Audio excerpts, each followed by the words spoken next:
A lot of folks live for the beauty of the city's historic trees. In fact, you may remember back in 2015, a woman chained herself to one of those trees across from Bienville Square to try and save it. That's one of our good things here. Earlier this week, we sat down with an expert to discuss why we have seen a number of oak trees falling all over the city over the last couple of weeks. NBC 15's Nicole Fierro has an inside look at the action our city's taking to help keep our oaks standing.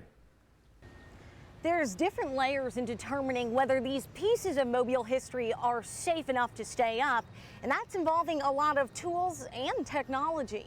You're not Superman, you don't have x-ray vision, you can't see through the tree, so you operate off of indications. Peter Toller's technical title's Mobile's urban forester, but to tree lovers, he's an oak-saving superhero. My 13-year-old says it looks like a space-age ray gun. This is called a resistograph. Toller's got the technology, senses. So listen.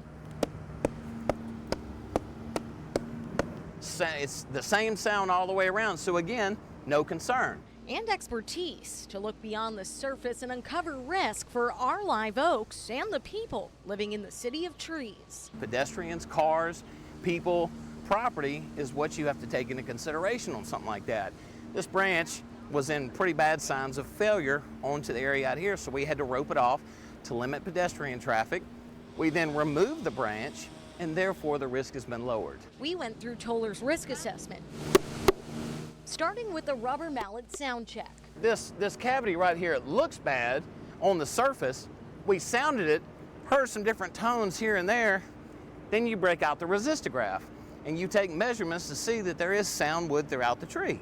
The resistograph allows Toller to measure decay we can't see or feel on the surface. This tiny little drill bit is what goes all the way into the center of the tree. The drill has two computerized motors that send back graphs showing decay inside. It's what showed the city this tree was worth saving. Listen to this. Now listen. Now on the surface, it sounds terrible. Resistograph readings show there's solid wood in here. Results allowing the city to act early to preserve history among us. Besides the history and the beauty, these trees, they can absorb 20,000 gallons of stormwater a year. In Mobile, Nicole Fierro, NBC 15 News.